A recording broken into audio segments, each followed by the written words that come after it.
We live.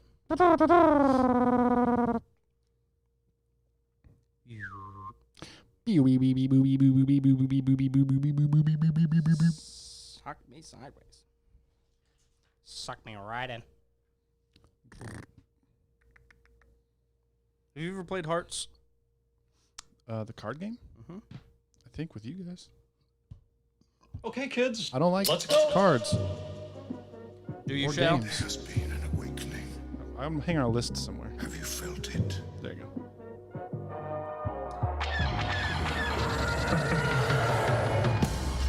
Hello, what have we here? You guys are so funny. Hello. Holy shit. All right. You ain't C3 penis face? Alvin and the RT Chipmunks. dickhead. Oh shit! Watch your freaking R2 out there. Freaking out. Found someone you have, I would say. It's going ballistic. May the force be with us. Fucking A. Yeah. Good day, Galaxy. Yeah, I bet it is. I bet it is a good day, Galaxy. Thank you guys for tuning in. Yeah, I bet it's a good day. It's dark already. I'm okay with that because it's December, which is Star Wars month. It is December. Finally. You ready? It's the month of Skywalker, dude. It is. It's realistically happening. It's been a long wait. It doesn't feel like it's been as long. We've had a lot to look forward to with Jedi Fallen Order and Mando coming out. And in I feel like between we sound here like and old people. well, in between here and Solo, it's been a long time. Yeah. Well, think about in between here and Force Awakens. There's a couple touch points. Disney buys Star Wars. Force Awakens comes out. Different celebrations that we've been to. Episode 8. It's been quite a while, but it But feels Solo's- like it was just fucking last week. Solo's been what, a year and A year and a half? 7 months. Yeah. Yeah. No, I was just saying to somebody on Twitter, I feel like we were just in Chicago.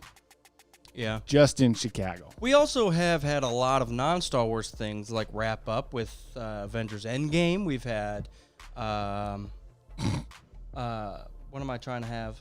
Don't know. That's it. Game of Thrones wrapped up. True. There's been a True. lot. There's been a lot. Yeah. A lot of stuff keeping us distracted, which is good because now I reserve the end of the year for Star Wars exclusively. And for the first time in a while, we have 3 things happening at once, which is pretty huge. Well, they needed it. They do. They did need it because Yeah. I mean I have high hopes for 9. I have huge hopes for 9. Yeah, and I have a bad feeling about this, and not that it's going to be bad. I think people are going to over Exaggerate. Well, their People are going to be expectations fucked like usual. their expectations are going to be too high. It literally can't be a perfect movie because there's no such thing. You can shit on anything. Now, I would normally agree with you 100%, but I have a very intrinsic feeling about this particular movie at this time, wrapping up this saga with this director. I think it could potentially be a perfect movie. Yeah. I think this one's unique in that sense. How did you feel about the Star Trek movies that JJ did? I only saw 1 and 2. I don't remember 2 very much, but I remember liking them. Yeah. For me to say that I liked a Star Trek anything, it goes a long way. So I do trust in JJ. We'll see. I think if the story that was written is good enough, Yeah. regardless of who you are, if you liked 8 or 7 as well, if the story is good enough and they end it in a certain way, it's going to make everything just great. Yeah. So I've read a lot of stuff about. Actually, I'll put a pin in that and go back to your question about Star Trek. I was talking with our buddy Steve before I left Cleveland from Thanksgiving vacation, trip, holiday, meal, food. We were talking about people getting mad at comic book movies and Star Wars, and I think the root of it is they're tied to some previous version of the same thing. We probably talked about it, but like Batman vs. Superman, for example, gets so much hate. I don't know why. I, not knowing enough about Lex Luthor and Superman and whatever, can go in and enjoy the fucking movie and the narrative of that 3-hour block of film, and I love it. And I think that's why I like the Star Trek movies as well. I like JJ's style, and I don't know anything about Star Trek, so I can just go in and watch the sci-fi movie and love it. yeah, it's when you have those preconceptions of what the characters should be or what they need to do. In issue 7 from 1976, Lex Luthor actually said that. Yeah. You didn't put that in the movie. Well, it's weird that viewers or fans don't give enough screen time for growth. You got to think the Lex Luthor that we saw was a young kid, and he was just had money, and he was. That was like the first inkling of him in this new, like DC universe. Yeah, and I'm speaking out of nowhere, but I have to imagine that's probably one of the youngest Lex Luthors that's ever been. You know, so give him some growth. If it's not the big bald fucko that you know, Right. doesn't he can become, and clearly he did at least become bald at the end. I thought it was a great combination of what I know about Lex Luthor, as little as that is, with modern times and him being this like rich tech. Especially funny because that actor was in the Social Network, but him being like a Zuckerberg who like he's just like a way too rich for his own good, being too young. In modern times, I think that was a good overlay. And it's tying stuff down to human stuff. It's not just he's evil. Right. He has his own, like I think he truly thinks, I have this money, I'm going to put it towards this science to protect us. Now, he might be a little fucking weird about it and maybe a little extreme, which is brash, upon everybody else's views, but... I think he's fucked up from his childhood, and he's... Well, that could be too. Definitely taking things to way too many extremes. Like Batman? If there's even a 1% half of a chance, we got to eat the croutons on the banana boat. If he spit on the sidewalk, I'm taking him down. No gum on the sidewalk. He broke a law in Guatemala. Gotta take him out. All right, and then jumping back to what you were about to talk about. Star Wars. Which was, I can't remember what you said. Just expectations of 9. What did I put a pin in? No, but you asked me something specific. Memory's no good today. Yeah, I'm putting my faith into the story that was written. Oh, and that's what I was going to say. Thank you. JJ has said a lot in recent articles and everything leading up to 9 that the story that they're ending with is very similar to what they were kind of plotting out at the very beginning. Last Jedi didn't change anything, but the way Ryan did things with that movie is forcing JJ to not change the story, but be more daring and like take more risks with what they did in 9. They got to kill people off. Instead of that's what they have to do. Instead of keeping, 7 was very close to the cuff. Han Solo died, but other than that, it's like modern A New Hope. So the story is going in the same direction, but Ryan's direction for 8 has kind of forced JJ to be a little more daring than he normally would with 9, which I think is a good move. Force your hand, bro. So he's not retconning anything. We're going to be getting into quite a bit. We're going to do some Fallen Order overall feelings and overviews of that. No hard spoilers for that, but we are going to be discussing spoilers for Mando. Episode 3 and 4. Overalls.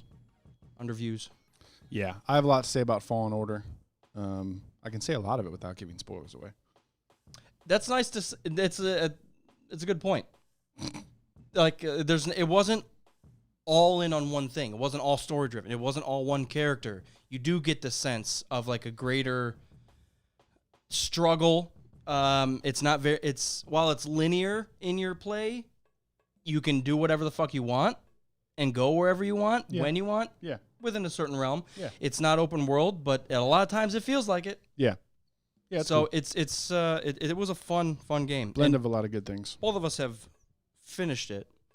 I did a lot.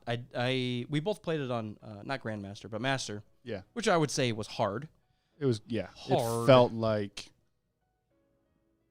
I guess I have to play it on Grandmaster to say for sure, but Master level felt pretty close to Dark Souls difficulty.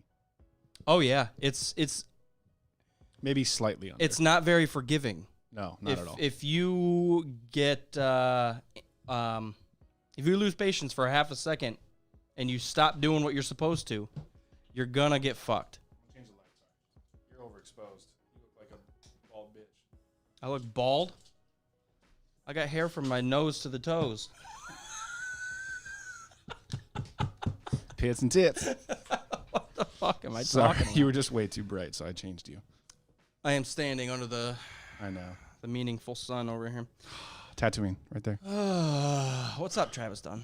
Hey, Travis Dunn. Thanks for joining. Yeah, we'll get into more detail in a little bit, unless you, of course, want to start with our little preview, because we're going to be most girthily talking about the Mando in this one.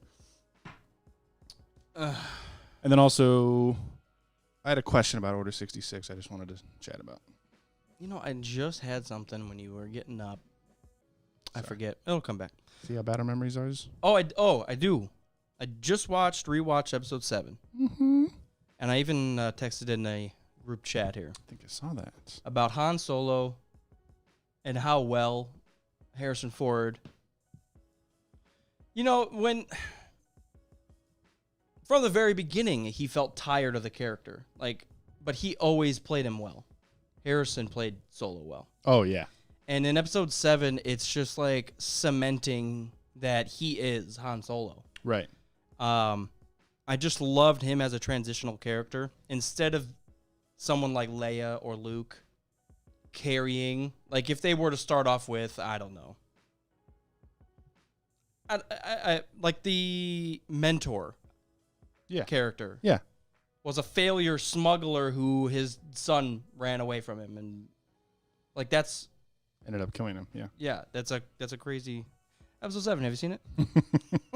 I think what you're trying to say is if they had started off with Luke being like the old Grand Master and Rey was learning from him like right from the jump, it wouldn't be as special. Yeah. I paid a large amount of attention to Han Solo. He killed it, man. He never lets his he didn't let his personal feelings for the character get in the way.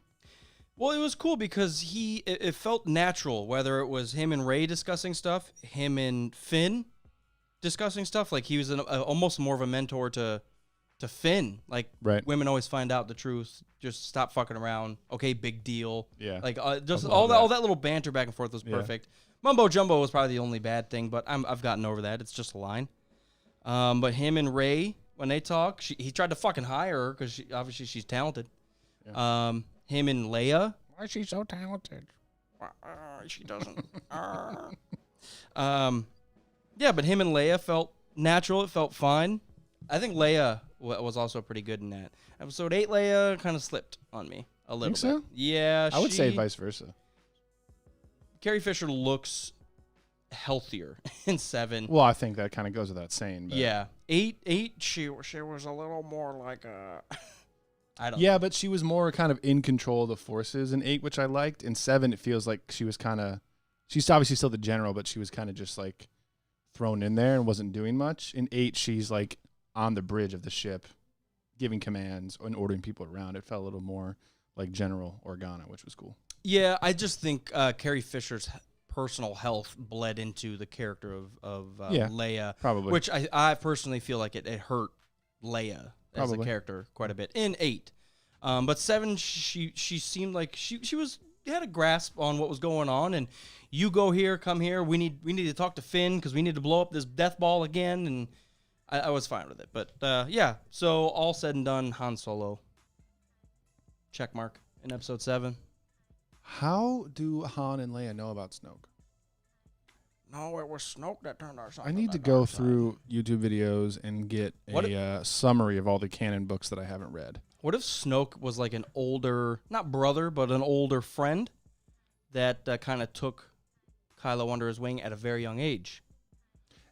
They know who he is because even in 8, when Luke is recounting the story, he's like Snoke had already turned his mind. Like it's not like, oh, he was turned by some mystical figure we don't know about. It was like Snoke, that dude in the gold, did it. Yeah. No, there's Hugh some. Hefner fucked him up. Who knows? Oh man, were you? Travis Dunn says, "R.I.P. Han Solo." Yeah, I'm very happy that he died. For how well he I mean, I was just extremely happy with it. At the hands of his son, it solidified Kylo as a badass. Yeah. Fuck you for not agreeing. I don't care who you are. I just listened back over to our rant about how people didn't think Kylo lived up to Darth Vader as just a general villain. Dude, we annihilate. He's like, he walks in, kills everybody in the village, cuts the old man in half, uses a force power we've never seen, and takes the ace pilot within like 10 minutes. Yeah. I was like, how is that not one of the greatest things that's ever been? Some fucko. Yeah. And just as a movie, it starts off with a fucking home run. You're like, what is? Whoa! There's no droids yet. Yeah. Like walking. I love that about, and about episode 4 too. That it starts with. Starts with the badass villain coming in and fucking shit up and seeming unstoppable at first. I like that a lot. Same with episode 4. Not so much with episode. What's the opening scene of episode 1? Why am I blanking? Oh yeah, That's trade the disputes. Trade Sorry. disputes. Anyways, hi Hogan, hi Travis Dunn. So yeah, there's obviously a trend from older Star Wars fans or OT fans that like these characters shouldn't be killed off. Like, I don't want to see him on screen. what do you? They're 80. Like people aren't infinite. They're gonna die. They might as well die heroic. Kill him. Kill them all. Destroy the past. Move on. Wouldn't make sense. Don't do it mindlessly. I don't think there's been an issue. No, they've been very. Luke went out like the most Jedi way possible in the history of the Jedi Order. Well, he was in Jedi Purgatory. That's what that island was. Like, he Yeah. cut himself off from the Force because he thought he fucked up, but he was gonna live there forever. Yeah. Unless he changed something, and the Force willed it. It sent Rey out and said "fuck you," and it sparked all that, and he became one with the Force. So Yeah. No, it was fucking great. I rewatched 8 recently, and it's just there's a lot. it gets better with age, which is very. I don't want to say surprising, but it's just it's good recognizing that because I predicted that would happen. With all the backlash and everything, it's just comforting to know that, like, yes, it is fucking great, and it gets better every time I watch it. Well, the other thing is you get over the cringe parts that may or may not have been cringe for you. Like the Leia floating back, like you know it's coming. You're like, okay, it's gonna happen.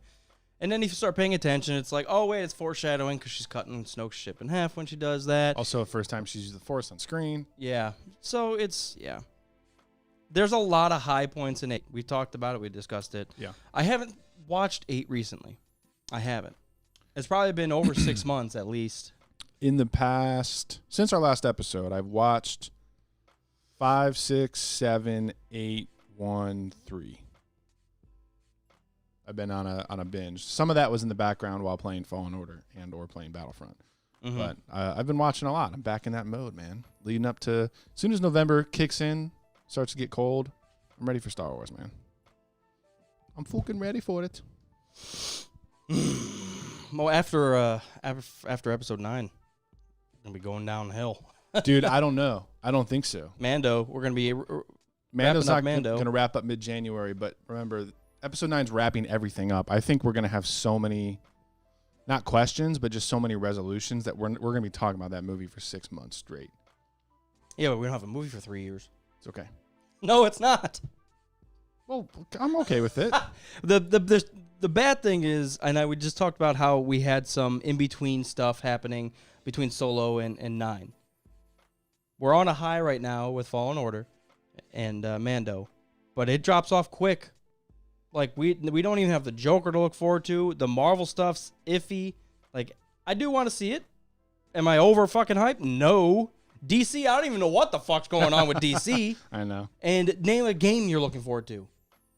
Well, they haven't Thank you. announced anything, so we don't know. Well, I'm just saying. And what I was just going to say is Clone Wars, the lost season, is in February, which I totally forgot about.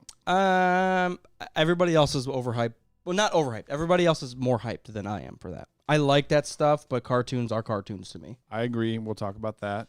I have it on my list. But I think out of the 3 cartoons, Clone Wars is definitely on the top of that list. And especially it being the end of the Clone Wars series, things are a little darker. We're close to Order 66. It's a little more mature, a lot more Mandalorian presence. So I think it's going to be less filler, more killer, hopefully. All filler, no killer. That's what I All think. killer, no filler. I think after... Is that a Sum 41 CD? That's why I said it. I think after episode 9, we're going to have, yes, a 3-year gap between movies. That's good for one reason. We create a little bit of that breathing room and a little bit of that build-up to With a all new the movie. Apparatus. Who talks first?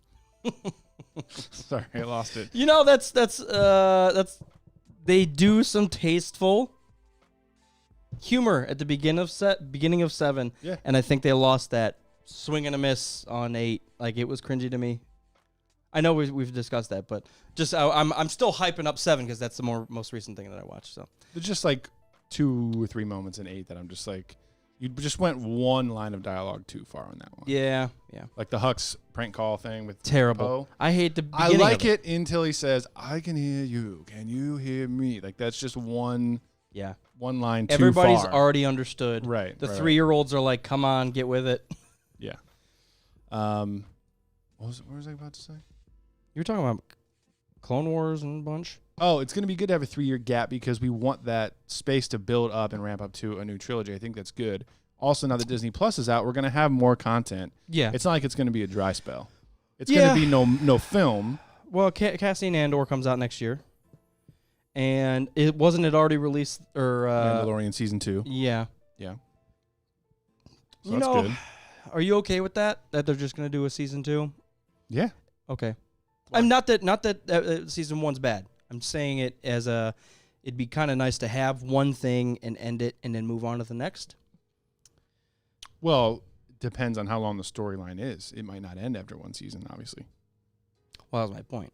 I mean, Game of Thrones was 8. I'm not saying we need an 8-season Star Wars show, but 2 or 4 makes sense. It depends on how long the story is. Well, it's going to be forever. Baby Yoda's only 50. True. Cool thing about this also is that it takes place between 6 and 7, so there's a 20, 30-year gap there. So it's unexplored, basically, except for a few little things in comics. But, I mean, there's plenty of room there to do anything. Yeah. No, I do like that time period. Post-Rebellion, post-Death Stars, post-Darth Vader. It's a unique time in Star Wars, and the characters are unique as well because we're not leaning up against Jedi Master Luke, or we're not, banking on Leia being a pivotal character. We can set up these characters, and they can do their own thing. Although I do want to see that. I'm really okay with not seeing it. Did you catch the little line in the Mando where somebody, I think he's questioning Carl Weathers' rules or something, and he says, "Go take it up with the New Republic." And the Mando laughs and he says, "What a joke." Fucking love that. Little things like that are great. Yeah, because it's not like solidified. There's no authority yet. Like, There's still stormtroopers everywhere. yeah.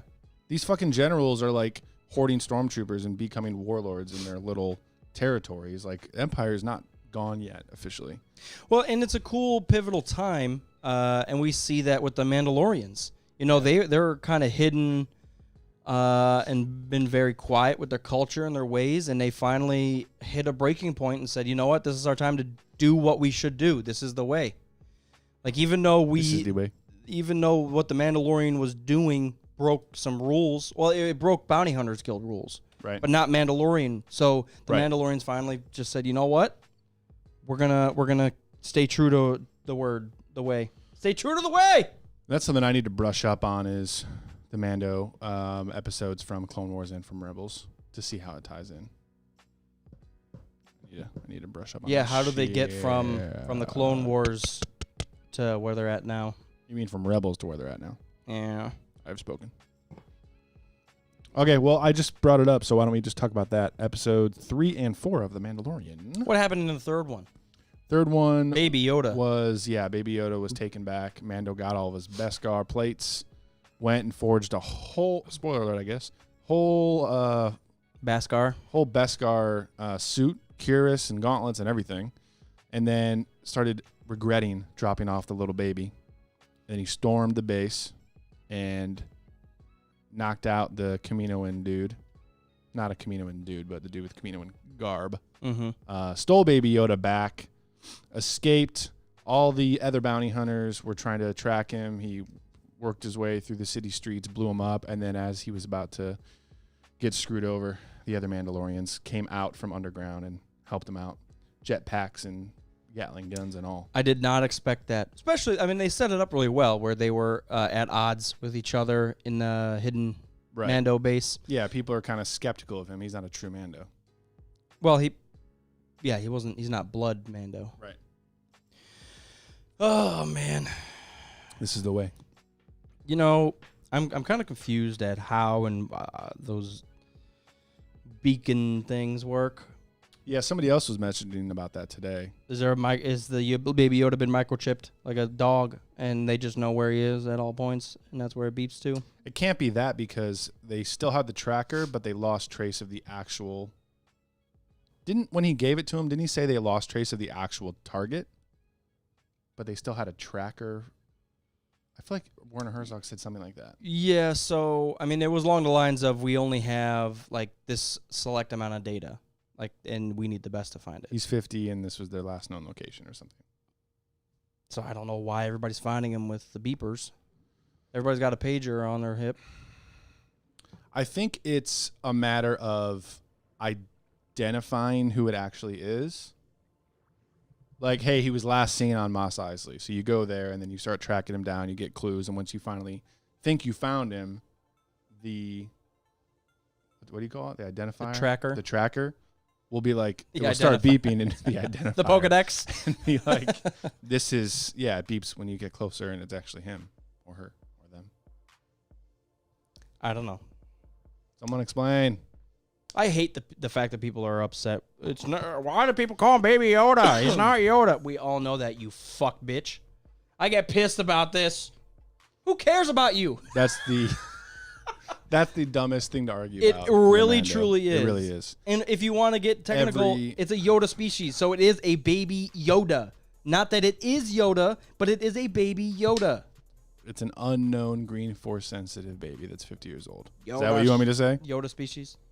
You know this infant green toad with force powers. A toad that eats toads. That's true. He's eating his own brethrens. Eats toads. Yeah, obviously everyone knows it's not Yoda. Toad eater. Don't say stupid things to be stupid. That's dumb. Everybody said Yoda, Yaddle, and this is Yeet. Yeet. I love him. That's my favorite one out of all of them. I'm going to call him Yeet from forever. Little baby Yeet. Yeehaw. The little baby's a badass. I like all the memes that have been coming out. Oh, dude. You know. Meme factory. I posted one thing that it called out to the Gremlins with the Mogwai. You know what I'm talking about? Gizmo from Gremlins 2? Yep. Gizmins. But he looks exactly like Gizmo. And everybody's like, Yoda was a thing before Gremlins. I'm like, but Baby Yoda is brand fucking new, so what are you talking about? This one. Dude. Like, are you serious? It looks like a hairless, from the mouth to the ears to the eyes. It's the exact same puppet that they used. It's the exact same thing. I love it. Yeah, there's just idiots out there that don't have anything better to do. I saw somebody record a little clip of episode 4. You could see a boom mic in the very top of the shot, barely for like 3 seconds. And they recorded like, oh, there's a boom mic in the shot. These Wait, where? In episode 4? Yeah. You can barely, I never noticed it. I watched the episode twice. But who fucking cares?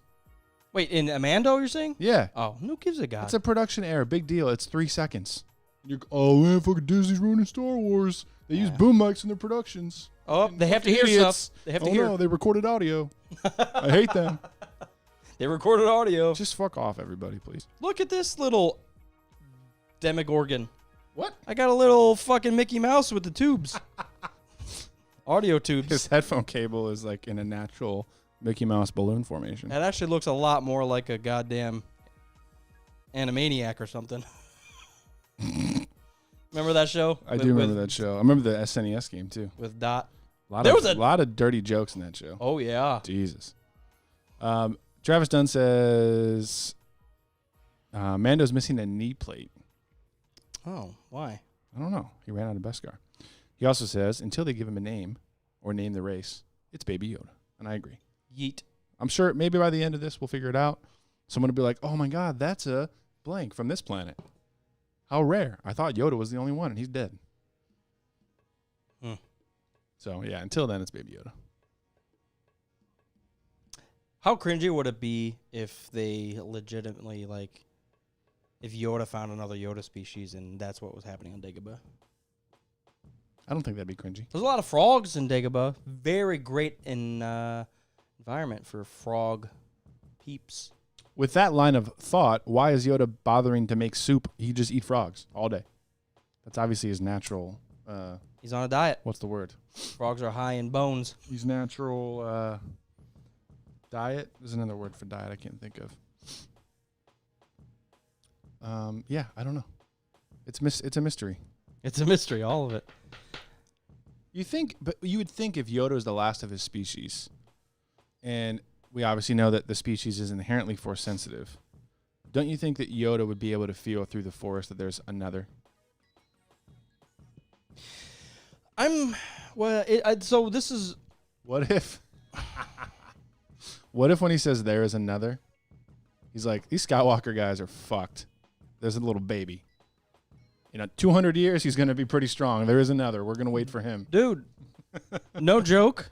I would love if they pulled something like that, because we all assume one thing. There's another. Well, Luke and Leia weren't related for a while. So there's a whole bunch of others that we can put in there, because I think when he says that, who else is still alive? There's a lot of people still alive. Ahsoka could be alive. You don't know. Cal Kestis could be alive. You don't know. Yeah, there could be another. So, ending thoughts, I guess, on episode 3. Good. I think a lot of people's favorites. A lot of action in this one. A lot of Mandos. Just cool to see live action Mandos fucking things up. It's also and a bunch of bounty hunters. Yeah, well, it's cool to see that distinction between Mandalorians and bounty hunters, and they made that decision as Mandalorians to go back to their old culture, or at least honor it. Yeah. Because prior to when I'm watching this show, I'm thinking the Mandalorians are just better bounty hunters. There's all bounty hunters. Yeah, there's no real culture behind it, and it seems like they're making a stand, and that means a lot. I mean, I love that, to see that distinction. That end battle scene, yeah, it was fun. I did not see the Mandalorians helping him. I did not see that coming. They're doing these little bite-size episodes very well. I think so too. We'll get into 4, but there seems to be a lot jam-packed in these 30-minute some episodes, and I like it. It doesn't have to be the biggest, grandest episode. Like, sometimes you're watching Game of Thrones, and with all the big, crazy shit that's happened, they're able to get through and just do, like, normal travel episodes where it's, like, the Hound and Arya together, where they're just walking. Until season 7 and 8, yeah. But there's character development there, and they're learning off each other, and there's a lot of stuff going on, and that's what we see with The Mandalorian. We see him making hard decisions, going against the grain, doing stuff he's not supposed to do. We see flashbacks to his past. We see him get honored with the Beskar steel. I mean, there's a lot of depth to what's going on. Yeah. Yeah, How did you like him grabbing that little Jabba ball and just like crushes it? Oh yeah. It's like, oh, this will get their attention. Fuck you. Yeah, him storming the base was cool. It was really cool. He's just seeing that like covert badass and him utilizing all of his gadgets. And he's doing it all while carrying Baby Yoda. It's awesome. I like his go-to down B move is that flamethrower, and half the time it doesn't work. That's all. Oh man, I'm in trouble! Just fire everything. You wouldn't say his down B move is the pulse rifle, which vaporizes human beings. No, that's his ultimate. He uses it pretty regularly for being He's good at the game. Ultimate. He's really good at the game. He's building his ultimate. My ultimate's charging. So yeah, this isn't a criticism of the show. Personal preference as far as storytelling goes. I would love a Star Wars show that is in Game of Thrones style, where they purposefully take a little bit longer to do the exposition, and you get to know, like, for example, in The Mandalorian, we could have plenty of scenes where we see the Mando, yes, but then we go back and like have a scene with Werner Herzog and like his Imperial people back in that room and learn a little bit more about him and the guy that's trying to capture Baby Yoda and maybe clone him. We could have scenes with him and develop all of their backgrounds and their motives and everything kind of separate, and then they all meet up. I don't know if that exactly fits for Star Wars, but I would love that. Like something that gives you more time. It's like more of a slow burn. Of course I would like that. Yeah. Deeper characters outside of the Jedi. Yeah. Like, we can't even say the Sith are deep characters. We don't get a lot of screen time with Sidious. No. We really don't. And Darth Vader, even in the original trilogy, We don't get a ton of screen time with them. It's all Luke, Leia, Han, Chewie. Yeah.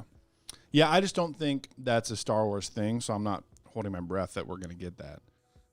What if the Jedi were theorizing and cackling about cloning Force sensitives, and it was like a test, and they started with Yoda's blood? What if they were fucking around with it, and that's how this baby was born, but it was stolen somehow or something like that? I think we brought up something about that. Or Dooku could have stole it from the Jedi archives. I was actually listening back to episode 211, I think. 211 or 212. Baby Yoda, being 50 years old now, was born about 10 years before the Phantom Menace, which is around the time of Master and Apprentice, and right after the time of the Dooku book. Answer me this. No. Could Baby Yoda and Darth Vader be the same age? No. How? He was 9 when he was found in episode 1. That would be about 10 years before. I mean, that would put Baby Yoda at 49, which they all say he's about 50. He could easily be as old as Darth Vader. Talk while I look it up. That's my last thought ever. Final. I thought we discussed this already. Hang Final on. thoughts. No, because that's what we talked about. It was about 10 years before episode 1, which would put it about Anakin's age. Where's my goddamn timeline here, you fucks? Listen, Wikipedia, part of what you should have in that top little box where it shows like the actors and everything is exactly what time period it takes place. Dooku went straight Jurassic Park fat dude and went into the Jedi archives and had that Barbasol can and took all the Yoda DNAs, and he was trying to go back make a theme park of Yodas, and it didn't work. But they ended up with one baby Yoda. All Remember right. that? Didn't say the magic word. It's a Jurassic Park. Okay, so this is 9ABY. And let's look up Anakin Skywalker. 40 BBY. 40 before, yeah, BBY. Where's his born date? 41. It's the exact same goddamn. Yeah, did we not mention that on the last No. episode? I could have sworn we talked about that. So, yeah, if they were, like, split, if Plagueis and Palpatine tried to create life through the Force, if it was, like, a split experiment, and it went to Anakin and it went to this little baby Yoda, and no one knew about it. It's the same thing as what Jean-Claude Van Damme said. What in that rant? Whatever his name is. That was talking about... I just caught what you meant. I was like... Did what you mix was him his up name? with Carl Weathers? What's he trying to say? Freddie Prinze Jr. Yeah. And Freddie Prinze Jr.'s rant that the Force dictates what happens, not the characters that dictate. So when Palpatine created, let's just say it was a Sith ritual that created Anakin, the Force equaled that and created a spark the baby, Right. a baby Yoda. Yeah, so Travis was saying Baby Yoda was before or after Anakin. Based on the timeline here, they're both exactly 41 BBY. Anakin and Baby Yoda. If he's exactly 50 in this, which they say 50, so why would you assume otherwise? I mean, regardless, at the time it matches up to well. It's still like a delayed reaction, just because the species that was sparked with the Yoda it develops so slowly. Like, you're gonna have your time with Darth Vader, and he's gonna go by, and then there's gonna be a grand time with another Yoda species. They're gonna have 700 years of this fuck, unless he dies somehow. Could you imagine they kill off the baby Yoda? Could you imagine how... That'd be so tragic.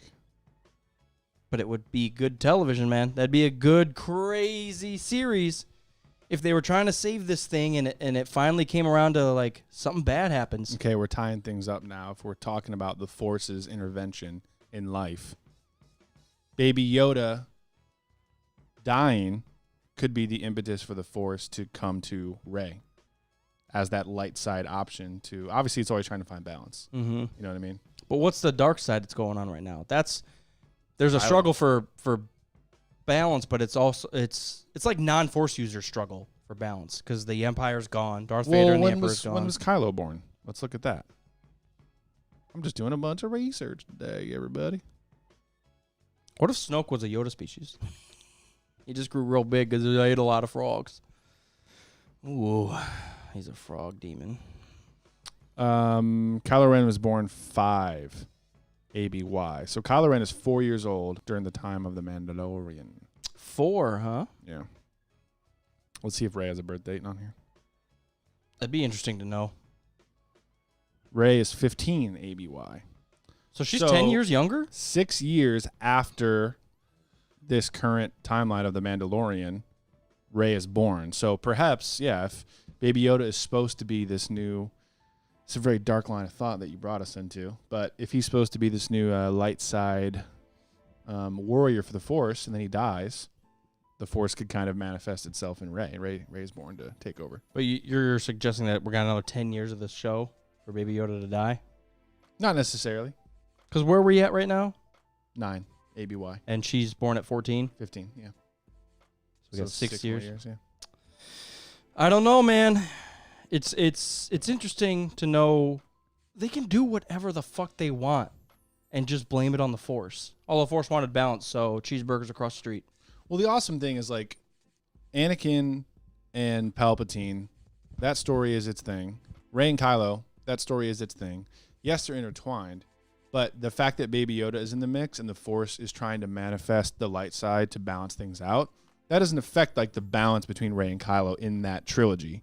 That's the beautiful thing about it, is, like, they can exist, and if they tie Baby Yoda in or they don't, it would work beautifully, and it doesn't affect anything if it doesn't work.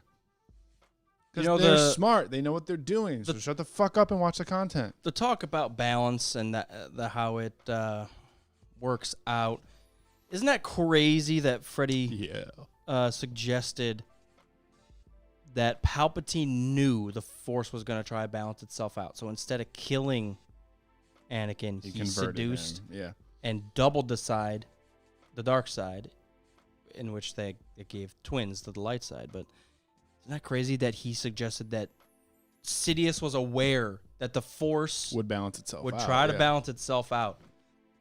And then like we've also... You're giving a lot of credit to Sidious there. I know we all say he's probably the craziest, strongest thing, but to say he's self-aware that he knows how his own universe works. Well, think about this. He's stemming from 1,000 years of Sith knowledge. There's more than 1,000 years. But I'm talking about this lineage of Rule of 2. He's stemming off all that knowledge. So there's only been 2, while there's been millions of Jedi, thousands of Jedi. So yeah, they've probably been thinking this. It sucks that the knowledge gets exponential as time goes on. You know what's funny is the Jedi had 1,000 years, and the Sith came to a point. The strongest person ever, they had about 30. Fucking Jedi. Is that what you waited for, Sith? Fucking Jedi. Where was the Force when it was trying to balance out when there was 1,000 Jedi fucking around for 1,000 years? Answer me that, Freddie Dick Jr. It was technically in balance. That's the other thing that I was going to just say, like we've probably talked about. Just because the Sith aren't showing themselves doesn't mean they're not powerful. But he legitimized it saying 2 and 2. We're talking about 1,000 and 2 now. Like, there's no balance there. Unless you're going to say that the diluted Force on the light side, that each Jedi themselves was not as strong as they could be. Just like which the makes Sith. Luke and Rey stronger because it's just them. True. Yeah. Yeah, it's kind of that Darth Bane thing where he's like, all you guys are snobbling idiots. Like, I'm going to cut you all up. Now I'm the strongest, and I get all the power. Right. Well, also, you could also make the argument that, like, one Sith was equal to 1,000 Jedi. Yeah. Because if they are trying to find balance, if the Force is trying to find balance, and there's 10,000 Jedi and 2 Sith, it's more concentrated, more mass. I'm trying to gain mass, bro. Cultivating mass. What else was I gonna say about that? We haven't even got to episode 4. All right, let's talk about episode 4 then. Great. For a side look, this is Battle of Endor in modern Star Wars. It was a TV. good Battle of Endor. Yeah. Spoilers. I know people had issues. Although, of course, the only person in the village that knew how to do anything was a woman. Dude, listen. You don't understand that woman could have been a former anything. Plus, listen. I tried to ignore this for a while when people were complaining about Rey and everything, and I kind of like shrugged it off, like because she's a Jedi and she's doing Force powers, and you kind of need some training for that. Maybe people are a bit annoyed that she's strong but with no training, and I can almost understand that. But when it comes to this show, and like you're mad that Cara Dune can kick the Mandalorian's ass when she's a fucking former shock trooper. She's a rebel shock trooper. Oh, no. Like she has lady. training. The village and lady. the village lady, and she can shoot a pan that's hanging there 20 feet in front of herself. And you're mad about that. Everybody else is farmers. Dude, like, you just, if that's your reaction to the show, you need to delete your Twitter account. You need to delete your Disney Plus account. And throw just your fucking, dick in the microwave. Yes, and just go watch Star Trek. Go. Sorry, seriously. Go jerk off to the first Iron Man over and over, and then stop and then do it again. So when I saw that, I was like, oh, that's interesting. She must has some dark past, and she came to just be a farmer and forget about everything and hide out, and she's just been living this life. And that's kind of what I thought, that she was a former something, fill in the blank. Well, also, she's a widow, so she has a kid and obviously no husband, so maybe she escaped, I don't know, the end of the Galactic Civil War and is just trying to lay low, but of course she knows how to shoot. Yeah. You don't know the past. So obnoxious. There was like that montage again, like, okay, sticks, hoo, ha. This is going to do nothing against the enemies, but we got to show this on screen. Hoo, ha. Okay, now swing it to the left. Hoo. Like, okay, get it. Stop swinging the sticks. Build barriers. All right, now run at them with the sticks while we watch you die. Shoot your pots and pans. Now you can't cook anymore. Yeah, you can take down Storm. You didn't think ahead, did you? Did you order Quiznos? No order delivery on this fucking planet?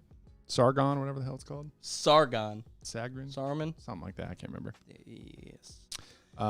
Yeah, good, lighthearted episode until the ATST showed up. But very much like protect the innocent. Very Battle of Endor. Like an innocent group is getting raided by a bunch of savages, and you have to... It's character development for the Mandalorian. He's already went against the Bounty Hunters Guild, which he's realizing is not the way. It's the Mandalorian is the way. This is the way. But he does the right thing, saves the baby Yoda, goes to this planet to get out of all of it, realizes that he can't do that because the goddamn trackers and the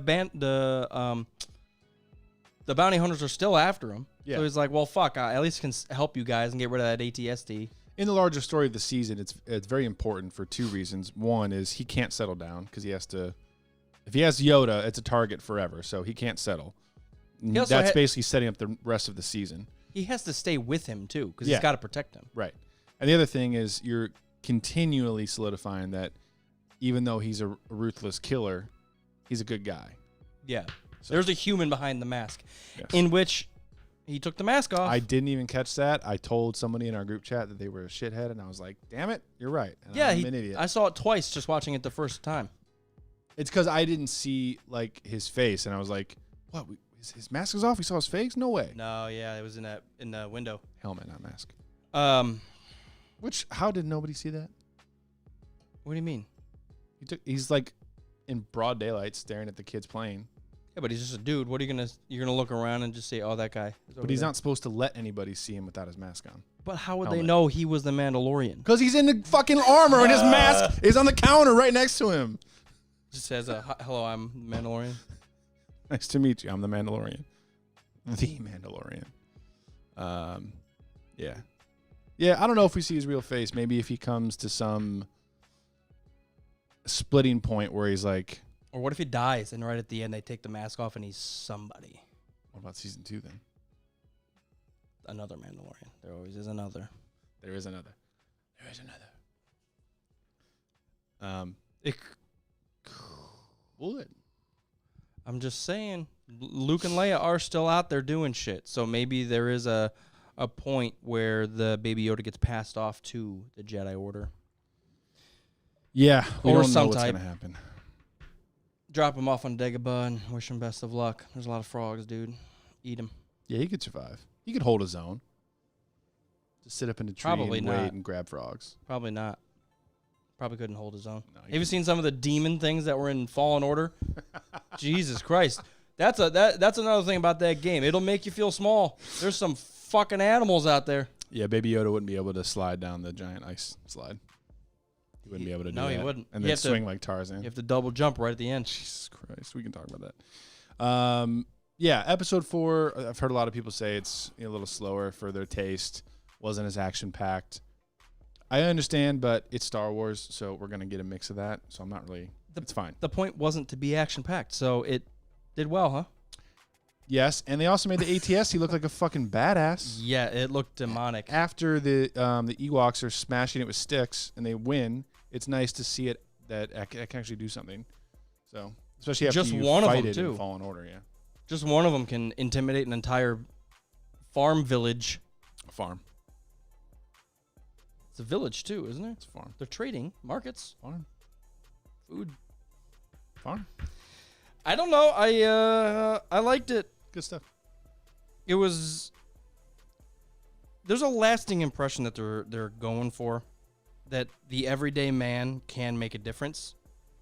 I know the everyday man we're talking about is a ruthless, most efficient killer out of everybody, but still there is a person behind the mask, and he's making decisions that change the course of everything. That the Bounty Hunters Guild's pissed. The Mandalorians have become their own. He saved a village, taught them that how to defend themselves. Yeah. He's helping the innocent. He's saving this baby Yoda, which could obviously be, there's so much potential there. Yeah. So all these in-between episodes, it's not just that. There's a lot of going forward and people helping each other. Like even I was kind of confused at the fist fight between him and Gina Carano or whatever. Well, she's hiding out too. Right, but So she why did thought they he try to was- kill each other, and then 10 seconds later they're sitting and having a drink? I was like, what happened? Because she thought that he was there to get her. Oh. Because she's hiding out too. But So weren't she they thought that she saw a Mando and she's like, oh, it's a bounty hunter. He's scoping me out. So she Didn't tried they to sit get at the same bar stool, and they like chatted for a second, and she's like, you got to get off this planet. And then like 10... No, that was after they fought. Okay. He sits down and Oh, that's right. that That's terrible actress orders him soup. And then he was like, who's that lady over there? She She's disappeared. like, I don't know. And then she was gone, and then they fight. And then she's like, yeah, I was hiding out. I'm a rebel shock trooper, and I'm really hot. You should bang me. That's what they... Yeah. And Actual then, and then that threesome happened with the farm chick That can was in shoot. the subtitles. Yeah, the you had pan. to turn the subtitles on to see that part. Yeah. Yes. Just in parentheses. Bang mode. Activated. Activated. Good. Heartwarming. Fun little episode. Again, cool throwaway characters. The Gina character was cool. She made a difference, and they moved her aside. The IG-11, cool character. Get him out of the way. Let's focus on the two that we have. Yeah, so when I saw promo material and the cast listing, and it was like Mando and Carl Weathers and IG and Gina Carano and et cetera, I was worried it was going to be like a video game where you stack up your party after every planet you go to. I'm glad it's not turning out like that. It's nice just to have them play a little cameo and then get out of the way. Something's got to happen here soon. He's got to come across someone that he's either going to stick with, or he's going to get to a planet and be stuck there for a certain amount of time, and or the rest of the series. Like, something's got to hit. He's not just going to go hop in, oh, we can't stay here. Haha, Baby Yoda, let's go. Oh, we can't stop here. Haha. Or, like, get somewhere like, hey, we made it. I don't know. It's Filoni. That could happen. Just get the Dagobah and the rest of it. This is how you cook beans. Well, no, just jumping from planet to planet. But you got to think, not only is the Bounty Hunter Guild after him for disobeying the rules, that we haven't heard from the client or that doctor guy since he stole Baby Yoda. Yeah. So the Empire hasn't showed back up yet. So they're still after him. That's true. And it has been very focused on the Mandalorian. We haven't seen any other side scenes at all. Yeah. We haven't seen the Yeah. we haven't seen it. We haven't seen I don't Any see other things. we haven't seen any other scenes with any other characters. I can't see things. Every scene has been with the Mandalorian. Every Yeah. single scene. It's like the Joker. Every scene has the Joker in it. No, and that's I really do cool. like that. Yeah, it's cool. It is crazy well they're doing the Mandalorian himself, that you can feel his facial expressions. You can feel the mannerisms, everything that he's thinking and feeling. You can see, you can understand, even though there's just a wall of armor. Yeah. You can see him thinking, like, Very well I done. probably don't want to leave that Baby Yoda with those fucks because they're evil. I think if this is successful, they can potentially start bringing in a lead character that isn't a human, Yeah. which I've been wanting for quite a while. So, good stuff. I like Star Wars. What's your favorite episode so far? First one. Not gonna lie. Yeah. I was going to say 3 is very action-packed, but I'm a big fan of the setup, as I've always discussed. I like episode 1 the best so far. There's a lot. I mean, it has the big reveal. It has badassery. It has character development or setup. Mhm. Yeah, there's so much there. Mhm. And it's also the longest. By I like think 10 minutes. This one was the longest. Really? I Yeah. thought the first one was an hour. Or pushing an hour. No, the first one was 39. Stop lying. I'm going to tell you. Do you think we're going to see... Well, we've already seen Force powers. Never mind. When he floats to the Rhino. Rhinodon. Rhydon? Right on. Right on. Chapter 1, 39. Chapter 2, 32. Chapter 3, 37. Chapter 4, 41. Wow.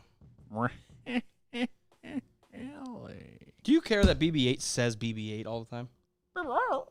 No. Hate it. Why? I want to shoot him. You can't even tell if you don't pay attention. Wash him. Oh, yeah, I can tell right away. What? Oh, yeah. I knew that happened, but I don't really pick up on it that often. Like, he always says his own fucking name. He's like a Pokemon. It's even BB-8, better where are as we far as going? I'm concerned. Yeah. More like a Pokemon you can make a droid is cool with me. How do droids run? What do you mean? What powers them? Their internal power core? I don't know. That's a good question, I'm isn't sure it? it's on Wikipedia. Because C-3PO has to fucking shut down and plug in half the time, but he can run everywhere without being plugged in. I wouldn't say he runs. He tips. He tiptoes everywhere. I don't know. Ask Star Wars Explainer something. Ask someone else who cares. Ask someone who knows what they're talking about. All right, let's. Is that a wrap up with the Mando? Yeah, that's good. I like how Very you. good so far. I like your font, your script with the how you wrote Mando. Why? There's certain like I like the way you put the A and D. There's something about handwritten stuff that I love, and when you Mando, yeah, it looks. I spelled it right. It looks good. Oh, that must be it. I'm not sure what you're saying, but thank you for complimenting my handwriting. I've been doing a lot of writing lately. It must be. I always like when it's all caps. When I've never written anything in all caps because I hate it, but that looks cool. Yeah, Thank you. I can't do it. It looks. I'm gonna write you a letter. Write me. Can you draw me a hot pocket? Okay, Fallen Order overview or not that? Yeah, Fallen Order overview. No spoilers. I have a couple things to say. This game is good to great. It's one notch under great. Yeah, but that in a grand scheme of things, it's great. It is great. I would say from a video game standpoint, I would rate it higher than I would a Star Wars standpoint, if that makes sense. So it's the opposite of Battlefront, where normally the game is a little clunky, but because it's Star Wars, I love it, and I'll give it a little bit of credit. This one, it didn't quite hit the story elements that I was expecting, and because of that, for the Star Wars universe, I would drop it down a little bit. Still the best Star Wars game we've gotten in quite some time, which is, you know, we talked a lot about worry about coming out after the Battlefront fiasco. They really did well. It's a great game. It's polished. It's not clunky at all. It's smooth. It is very smooth. They went for one thing and they fucking killed it, which is awesome. So it's a great step up from Battlefront 2 and a good look to future Star Wars games if they announce future Star Wars games. The gameplay is so solid. Yes. The combat is so solid. That's what pushes it beyond a Star Wars game. Like, this is a fun game. It's a really fun game. It's challenging, but it's not challenging in the, well, It's very challenging. it's very challenging. But it didn't go the Dark Souls. It's very influenced by Dark Souls and Sekiro, which I'm a huge fan of. It didn't go the Dark Souls level of challenging where it's like a grind and frustrating and it rewards you at the end. It was intermixed with like really hard combat and really fun stuff, Jedi stuff, lore, story. You know, it was all intermingled very well. the combat, this is why I think I'll say it. I think it was a great game. Could it have been better being a Star Wars game? I do think that. But the combat, I think, was just as good as it gets for the time, for the graphics, everything. Mm-hmm. The adventure feel to it was just as good. With it not being an open world game, for me to be like excited to explore areas, and you can get done. I don't want to spoil anything, but you can complete like a map or a mission and still have an entire like 50% of the fucking world undiscovered. Yep. Just think about, like, you can do it your own way. Yep. And if you want to spend extra time, Go your own way. 55. I went the other way. It's a different song. I know. But it felt really cool that, because along the way you kind of build your character. There's a progression tree. You choose different stuff. Along the way you learn new force powers, which unlocks open or other areas. But you don't necessarily have to go back and do those open areas. You can get through the main plot, without doing a lot of exploration. A lot of grinding and extra leveling up and all But that. I loved the grinding. I loved the fact that you could scan animals and plants and it would give you a description, like a Mass Effect fuck around. Dude, it had many elements that I will combine here. First of all, Star Wars, because it's in the Star Wars universe. Dark Souls, which I'm a huge fan of. A lot of people have said the platforming aspect is very Metroid Prime-ish. I've never played, but that's thrown in there as well. I've got Zelda vibes at a lot of places. And yeah, the codex from Mass Effect is the databank in Fallen Order. It wasn't quite as in depth, but it was there. It's incredible. If you every animal that you kill, if it's a new species or a new plant that you come across, or even those force echoes are so unique that you come across a certain area and you can. It's kind of like the episode 7 Rey, where she touches something and she kind of has a flashback. But you can go to a certain thing and kind of feel what happened there in the past, and it kind of it goes into like a data pad, so you can read about it. Yeah. So it's there's a lot of aspects to it, and I think you're right on point. It has a lot of good aspects from good games. Yeah. So Yeah. it is what you want it to be, and you can put as much time into it, because I think you ran through it, right? I definitely explored areas after I was done with them. I would say I'm about 70% completion. Okay. As far as finding everything. I definitely spent some extra time, but I also knew I had very limited time to play, so I tried to sprint through and actually finish the full story and everything.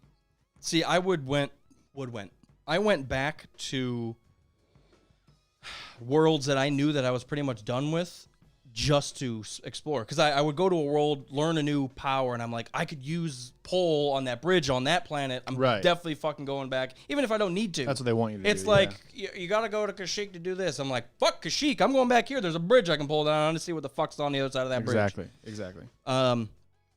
There's a good balance of enemies, too, where it's not just, stormtroopers and, like, force users. The animals attack you. The goddamn plants attack you.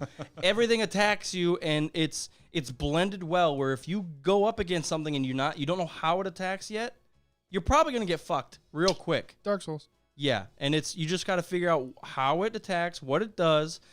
It's pretty brutal if you're not paying attention, especially if you're playing on Master or Grandmaster. It's gonna be ruthless, and the save points are nice, but also a pain in the fucking ass, because if you pass one up just to kind of trying to get back, like there was one point where I had finished the mission and I was just running back and I was like, I'm not gonna save right here. I can see my ship, and then I'd come across like 40 rats and a fucking and a fucking stormtrooper with a rocket launcher, and you're like, fuck, well, that randomly killed me. Yeah. Now you got to start from scratch. I pulled at the wrong time, so the missile hit me in the eyeball, Yeah. and then the rats chewed my nuts off, and now I am dead. The one thing that they are forgiving on is, thank God, is when you fall, Right. you come right back. Because if you fell and went all the way back, it would have been a very brutal game. You lose just a tiny chunk of health, and that's it. Yeah, which is a nice change. That's the only grace they give you. There was one time where I was surrounded by animals. I don't know how they did this, but there was probably 10 animals around me. I was like, so I just jumped off. Yep. Just to like reset it so I can just run. Like, dude, It's a nice trick. I Yeah. can't handle all of this. Like even when you get pretty well off and you get comfortable with your force powers, you run out of force powers pretty quick. Yeah. Like if you overuse them, and if you're trying to, like if you do a hard force push, maybe you only push off 2 out of the 6 that are in front of you. Now you still got 4 coming after you, Right. and you're like, fuck, I used up half my shit. Like Right. now I'm defending. Right. Yeah, I have a lot to say about it. I think we'll get into most of that probably the next episode with a full-on review. Yeah, one of the next 2 episodes, because I want to give you guys time to play through it. I don't want to spoil anything. I would highly recommend. Yeah. Even as a non-Star Wars fan, which none of you are, a non-Star Wars fan. Any fan of Star Wars or video games should play this. It's a fun game, man, and it's beautiful. Now there are points in the game where I'm like, that looked bad. Wow, what happened to that dude's face? Right. We'll talk. Yeah, we'll talk. We'll get into Which is fine. more It doesn't. detail about it. But yeah, I don't know how many playthroughs I'm gonna do. Maybe 3. Maybe like there's customization and there's adventure, like exploration in it. But there's not an extreme amount. Like it is pretty linear Yeah. as a game, but it is a complete game. It is, yeah. I think the thing for me, if I'm relating things back to Dark Souls again, is it is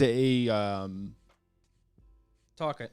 it's the same areas, the same bosses, the same story every time, but you can change your class, you can change up your armor, you can change up your weapon, your fighting style, all that, which lends itself to multiple playthroughs.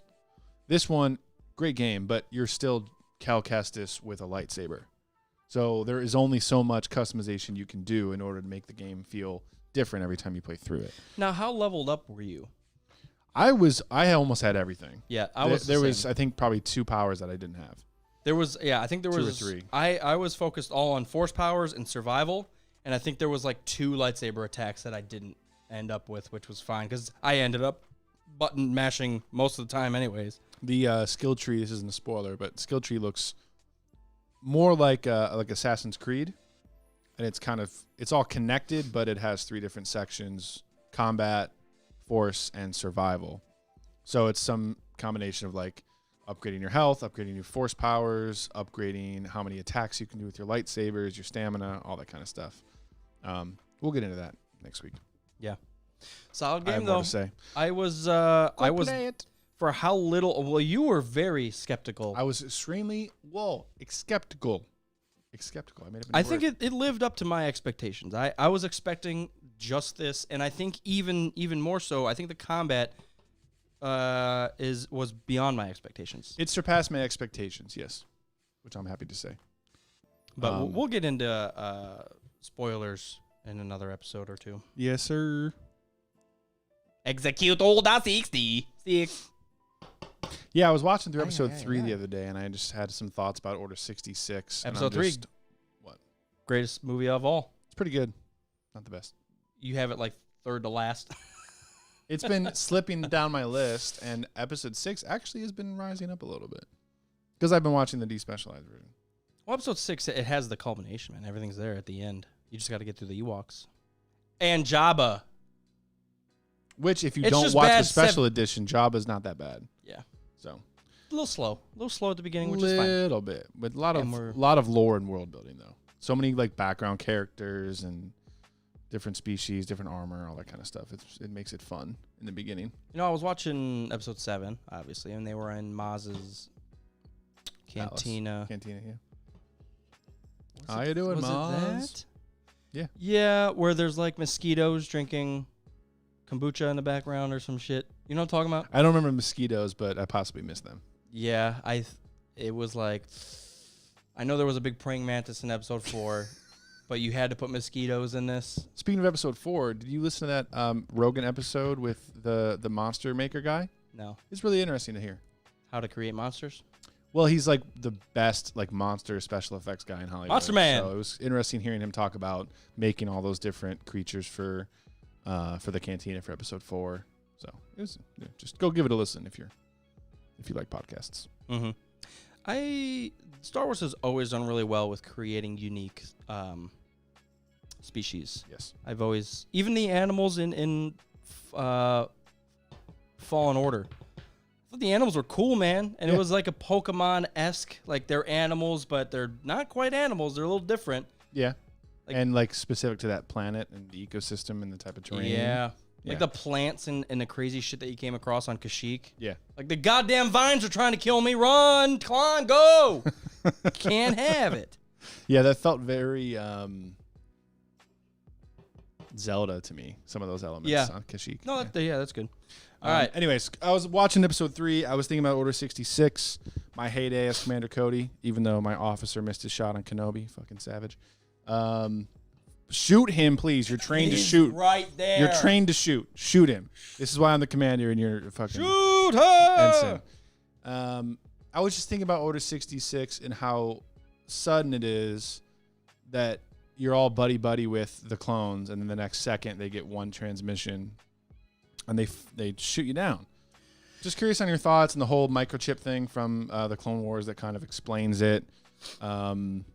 I don't know. I just kind of wanted to chat about it for a second because I feel like it's kind of random. It is very I random. love it, It's but- very random, and what makes it worse is the Legends books that you come across. Better or worse?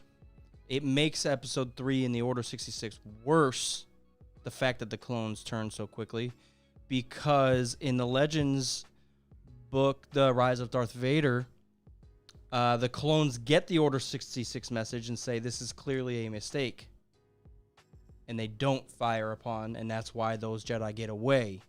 That makes sense, though. It does make sense. They have their own thoughts, like they're clones, but they're humans. The fact that they would put a microchip, Oh, so you're saying that part ruins it. that's what ruins it. I thought you were saying that the it's- old Legends version. It was a ruined necessary evil that they had to do that to make it make sense. But the fact that there's Legends books out there that make sense in itself, like, why would I fire upon this person defending me? Right. This has to be a mistake because Right. I can think for my goddamn self. To an extent. I mean, I get it. Like the lowest level of clones are trained to take orders. So like as soon as Palpatine says this, he's number 1. So do what he says and shoot. But as you go up in the ranks of clones, they have less and less. I don't know the word. Less Less restrictions. So like the ARC troopers and everything would be like, wait a second, that doesn't make sense. This is not part of my programming. This is not proper protocol. I don't want to do this. So Maybe that's what happened because I do think it was a clone commander group. Clone commando group commandos are ARC troopers, probably, yeah. that was helping those Jedi in that novel. So, and because I do think they were firing upon their own guys because they're like, this can't be right. And then the clones were coming in trying to shoot them, so they were protecting the Jedi. That's kind of fuzzy in my memory, but that at least the thought process of them saying this has to be a mistake was a part of that story. I was also wondering, like, in episode 3, before they came up with a microchip explanation, do they have all the orders, 127 of them, memorized, and they're just waiting for them to be executed? Like, are they walking around thinking, like, okay, as I wake up and have my breakfast, I'm going to go through my contingency plans and make sure I have all the orders memorized. Oh, one of these is murder all of my generals. Murder all my friends. Like, no questions asked. I'm just going to keep this in the back of my head until Palpatine says something. Yeah, I mean, I kind of picture it as like a implant from KOTOR, where they just have a section of their brain where it's like uploaded data that is accessible, but it's not like They're it's not conscious unlocked. of it until somebody turns It's it not on. unlocked until Palpatine says. And I'm okay with that. Hey, It makes the most sense. It's cringy that they had to go that route. That's what I'll say. But it's the only way to retcon it properly, I think.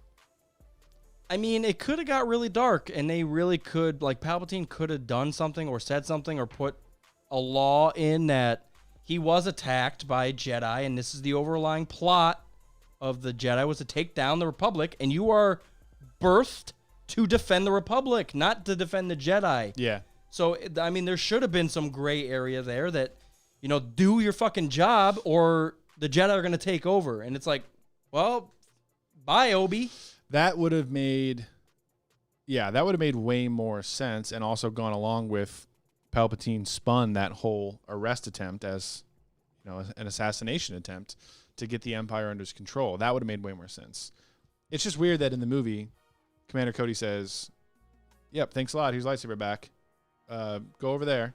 Fire. And then 3 seconds later, he's like, hey, take him down. Like, there's no gray area like, oh, maybe I should do this. Or Palpatine doesn't explain anything. Like, if he saw a holo transmission of the news that was like, the Jedi tried to take over the Republic and attack Emperor Palpatine, and they were all Just kind on of their like, screen. like a stock ticker. Yeah. And they were all just concerned about it, like, oh, is that true? What happened? I don't understand. I don't get it. And then Order 66 came through. That would make a little more sense. Jedi equal balls. Hey, fire! Balls. So I was just curious if, you know. It takes a lot away. See, I'm trying to legitimize it in my own head. Like, if that stuff's installed, whatever you want to say, with the chip or whatever, in their brain, and it's like something they can't. Like, it takes over. Right, it does. And I'm assuming that's how that has to happen, because if they had any thought into it, like, what are you doing? This guy is standing in front of you, fighting a war with you, taking out mostly the large stuff, so you can go in and make your job easier. Oh, Kiadi, done. Yeah. Like, are you fucking kidding me? Yeah. Plo Koon. Oh, they said Poe. I said Poe Dameron. It's tough. That's a crazy scene. Dun, dun, dun, dun. Not the right music. Order 66 music is dramatic as fuck, and I love it. I think Williams used a little bit of that theme in episode 8 when Finn's approaching that giant Death Star tech battering ram thing. Anyways, so I just wanted to chat, round things out with some prequels conversations. We are 17 days away from episode 9. That's too much. But not enough. At the same time. I don't know, man. I don't know. Any thoughts on the TV spots? All the other little sprinkled content after the trailer? You want to even discuss it, or you just want to kind of leave it open? I don't know what to expect. I don't know what to believe. They can put whatever the fuck they want in any of those, and I don't even know if it's going to happen in the movie. Like, they suggested that Rey comes across Vader's helmet, so obviously there's like, okay, it exists or has survived somehow. Yeah. Or there's a helmet of some type that exists that's melted, that's sitting there. Yeah. That's, there's a lot of assumptions there. Yeah. But does she? Is that Vader's helmet? I don't fucking know. I think they could really be pulling some endgame shenanigans and like have actually filmed opposite scenes on purpose for marketing material to confuse us. Oh, the Vader's helmet sees Rey. Vader's back and Rey doesn't even exist. She's been a hologram this whole time. Ray of hope. Anyways. No, there is another. I'm geeked. I'm very excited. I'm very in Star Wars mode. And we're actually about to go to Star Wars trivia at the brewery across the street. So that's fun. Isn't that the best thing that you can say there is another and all of us could think, no, that's Rey. No, that's Leia. No, that's Ahsoka. No, that's like fill in your own goddamn.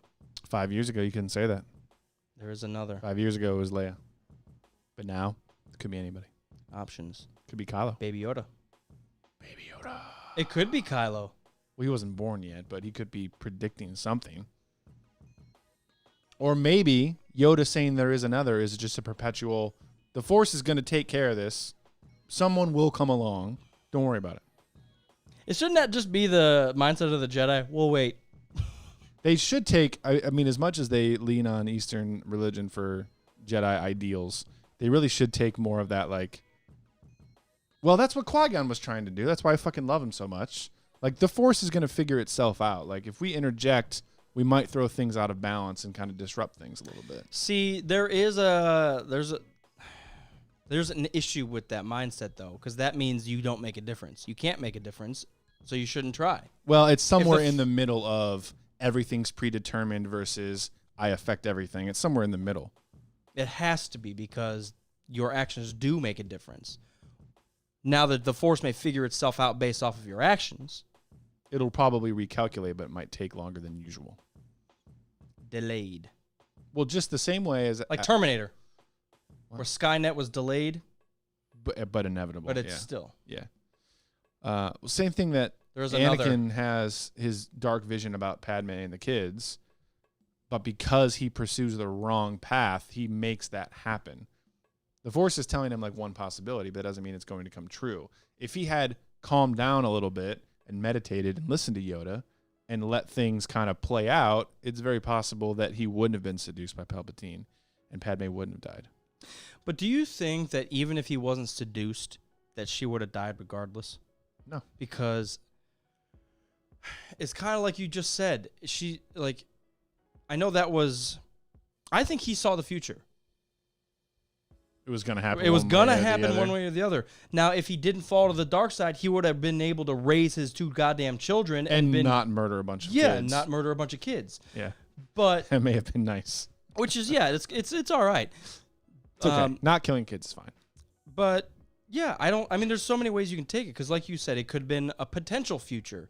But I think it could have been an inevitable future, and you just got to do what you need to do and deal with it. Like, you dealt with it in the worst way possible and killed everybody. Instead of just trying to... And I feel bad because he's such a person of action. He dealt with it. He dealt with all of them.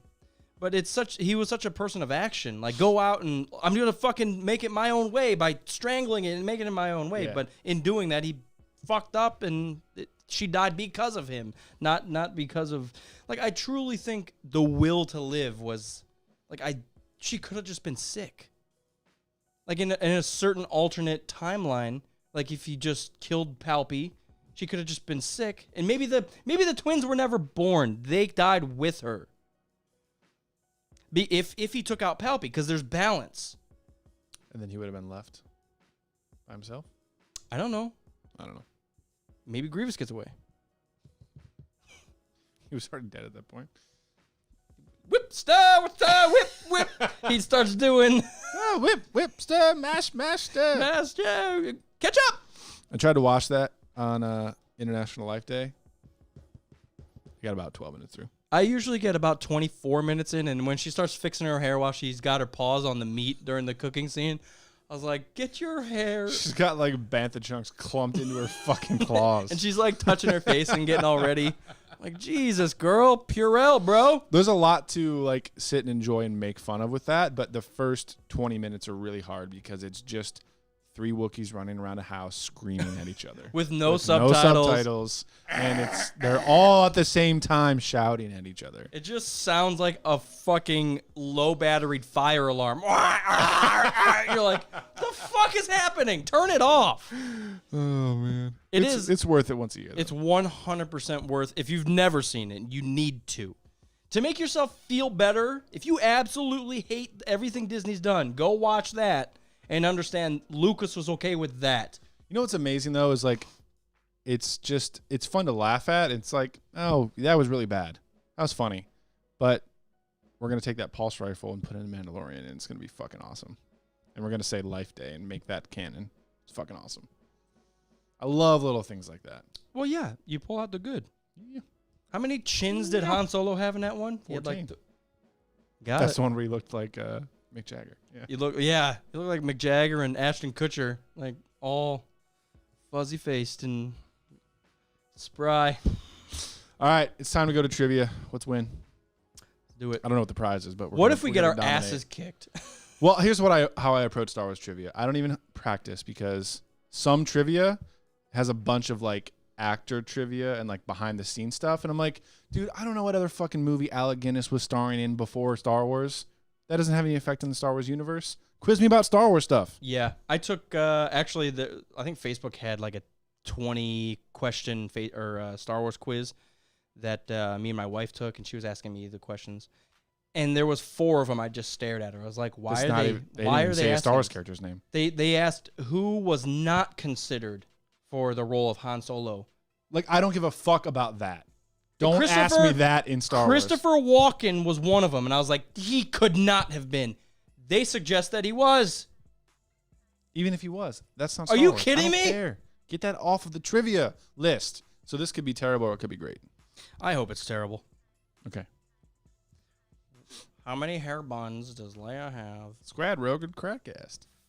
Have you watched A New Hope on Disney Plus yet? No, why? Oh, for the gun. The Greedo thing? The shooter. McClunky.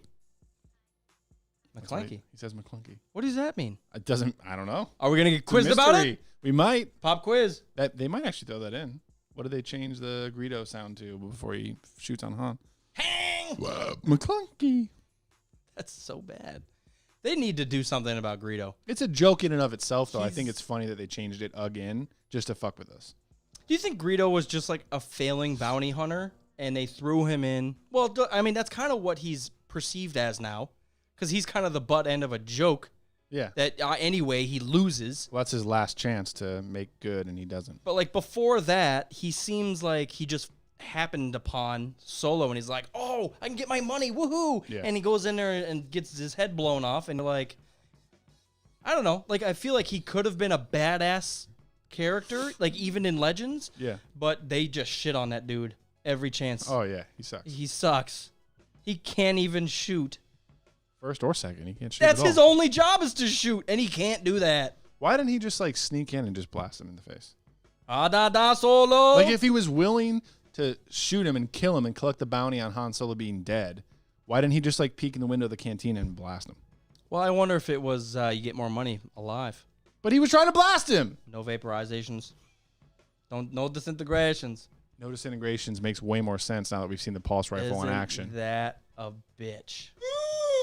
What do you do it? Okay. We've had enough. Goodbye. Good happen. Wait. Happen. Happen. Wait.